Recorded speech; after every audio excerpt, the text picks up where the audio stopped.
Hey viewers, I hope you all are doing well.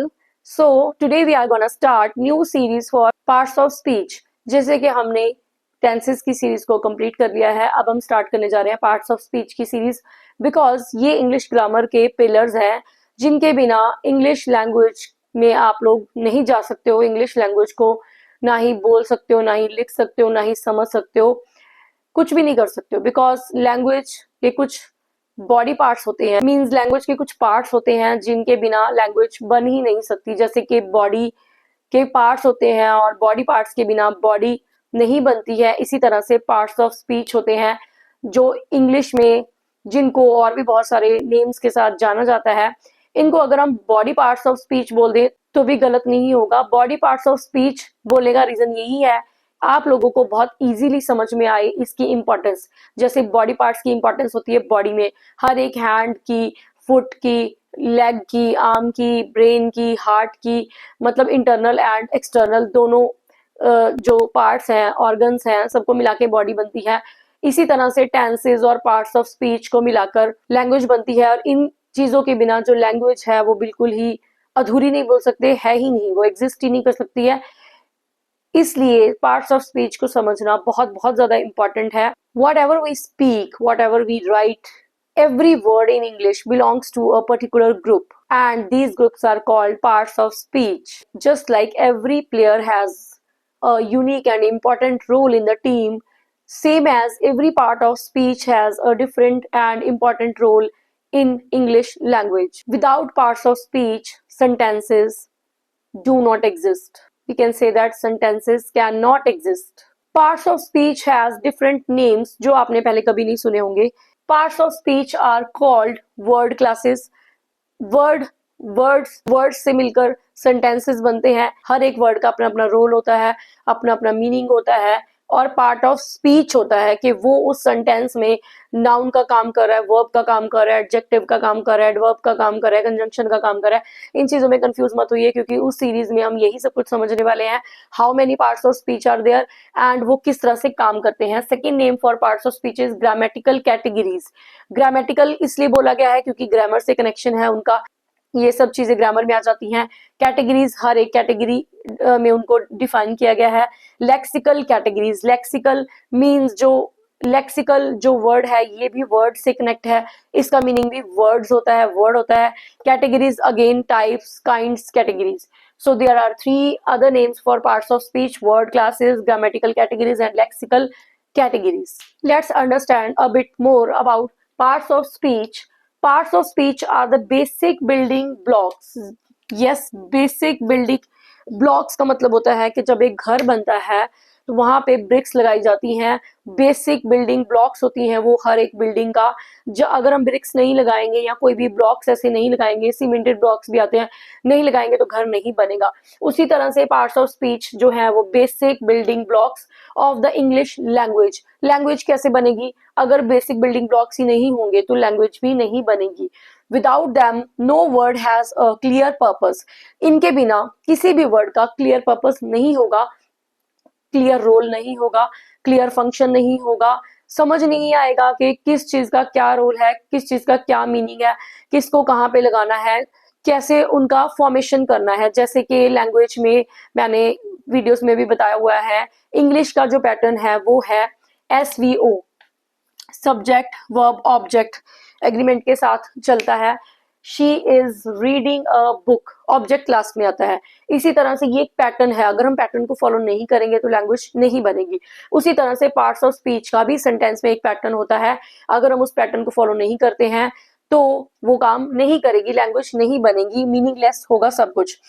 Without them, no word has a clear purpose and no sentence can be formed. जी हाँ, कोई भी sentence formation आप नहीं कर सकते हो, कोई भी वर्ड का क्लियर पर्पस नहीं होगा, कुछ भी नहीं होगा। Without these, words will have no meaning.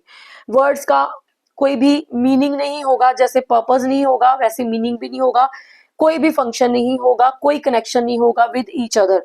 Without these, words will have no meaning, no function and no connection with each other. किसी का किसी के साथ कोई कनेक्शन ही नहीं होगा तो वो कोई भी पैटर्न को फॉलो नहीं करेंगे, कोई भी चीज समझ में नहीं आएगी। जैसे कि गॉड ने बॉडी को एक फॉर्मेशन देके भेजा है, कहाँ पे हैंड्स लगने हैं, कहाँ पे फुट लगने हैं, कहाँ पे लेग्स आनी चाहिए, कहाँ पे आर्म्स आनी चाहिए, हर चीज की एक फॉर्मेशन गॉड की तरफ से क्रिएटिविटी है ह्यूमन बीइंग के लिए। अगर कोई भी डिफॉर्म्ड बॉडी किसी की होती है तो उसकी फंक्शनिंग में बहुत ज्यादा उसको परेशानी आती है। यहाँ पे भी अगर आप पार्ट्स ऑफ स्पीच को इधर उधर करके लगा दोगे तो वो सेंटेंस का मीनिंग चेंज हो जाएगा, वो सेंटेंस मीनिंगलेस हो जाएगा, आप उसको समझा ही नहीं पाओगे। Let's understand the importance of parts of speech with example. The little boy quickly ran to the park. अब यहाँ पे देखिए हर एक वर्ड का अपना इम्पोर्टेंस है, रोल है, मीन्स ये सब पार्ट्स ऑफ स्पीच को मिलाकर एक सेंटेंस की फॉर्मेशन की गई है। पार्ट्स ऑफ स्पीच को समझते हैं as my way of teaching.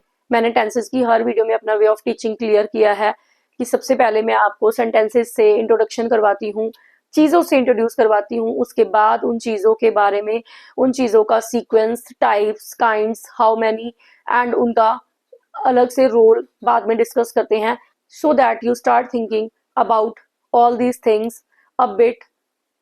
Means you stress your mind कि किस चीज के बारे में बात हो रही है, कुछ कुछ सुना हुआ लगता है, yes, noun, something, verb, something like that.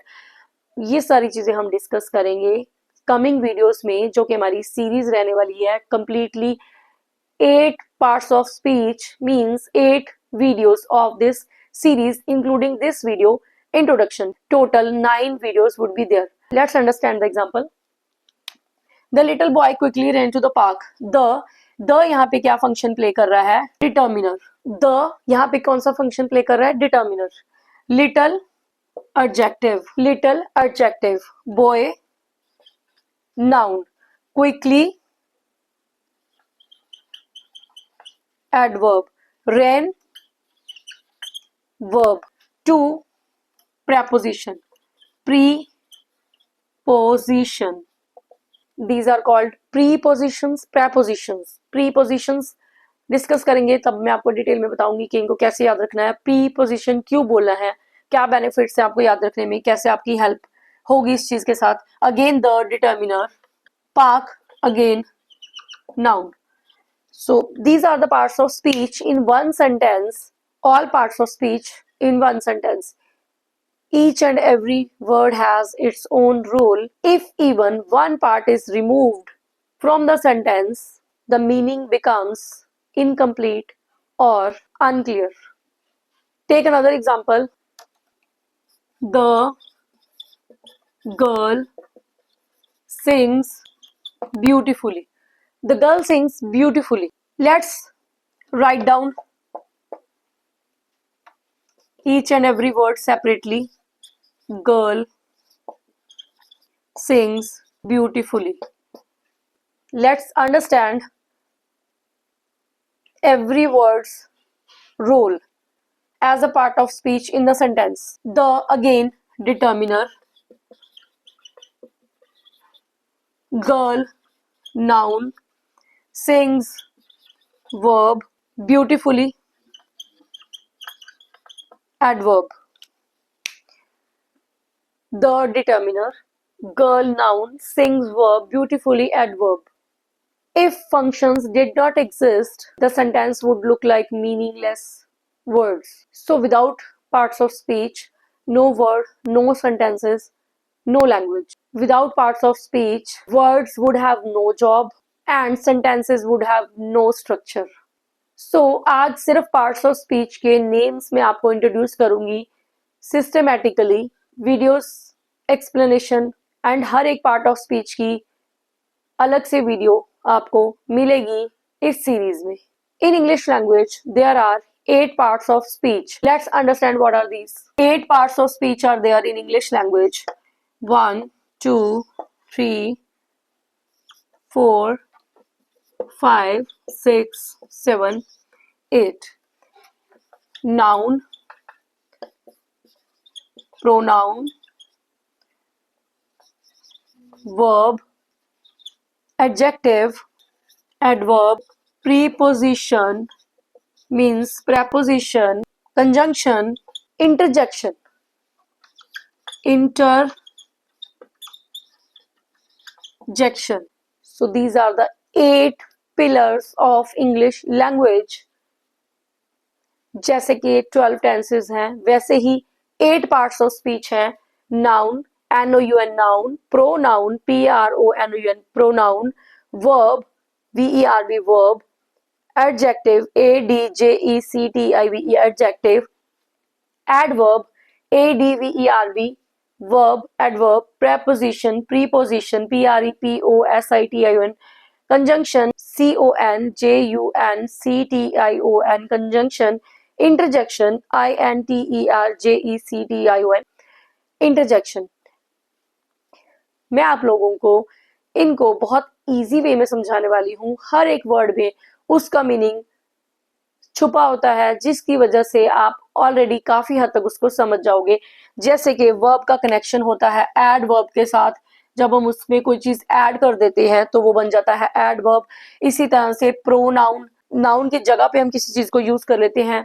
Pronoun ज्यादा मैं आपको डिटेल्स में नहीं समझाऊंगी यहाँ पे, जस्ट मैं आपको यहाँ पे एक सैंपल बता रही हूँ. How I am gonna teach you. Preposition को प्रीपोजिशन मीन्स पहले ही जो चीज पोजिशन को सेट कर देती है उसको बोलते हैं प्रीपोजिशन. इसी तरह से एडजेक्टिव, ऐड, जिस चीज में हम किसी की भी कोई भी चीजों को ऐड करते हैं, क्वालिटीज को ऐड कर देते हैं, तो वो बन जाते हैं adjectives. Adjectives, something like that. we'll discuss in the coming videos. If you want the full series of these 8 parts of speech, then write yes in the comment box so that मुझे भी encouragement हो, मुझे भी motivation मिले. Yes, you are waiting for this series and मैं उसको बनाना start करूँ आप लोगों के लिए easy से easy way में. Do comment in the comment box. Grammar videos का लिंक मैंने description box as well as comment box में डाल दिया है. चैनल का लिंक, लैंग्वेज वीडियोस का लिंक, शॉर्ट्स का लिंक भी डाल दिया है. You can go click and watch in one go. So comment करना बिल्कुल मत भूलिएगा. Subscribe my channel Preet Sarar talks. Do like, share. मिलते हैं नेक्स्ट वीडियो में. बाय.